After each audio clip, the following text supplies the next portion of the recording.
Résilience des économies de la CEMAC à l'aune des réformes monétaires et financières. C'est l'axe majeur sur lequel s'articule en guise de symposium la célébration du cinquantenaire de la BEAC cette année en N'Djamena au Tchad. Une vision s'inscrivant en droite ligne des chantiers engagés il y a une quinzaine d'années. Et pour ce qui est du cas spécifique de la BEAC, ce sera la 5e opération du genre, après celle de 1972, celle de 1982, 1992 et 2002.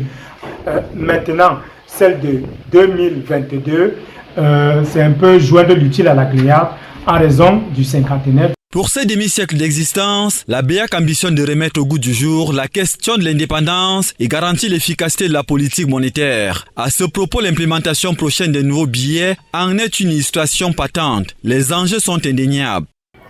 À travers la nouvelle gamme de billets, la Banque centrale espère prendre une longueur d'avance sur les producteurs de la fausse monnaie, une activité qui est en expansion. C'est pour ainsi dire que la BEAC est résolument à la croisée des chemins, arc-boutée sur les défis de la modernisation et les contraintes conjoncturelles.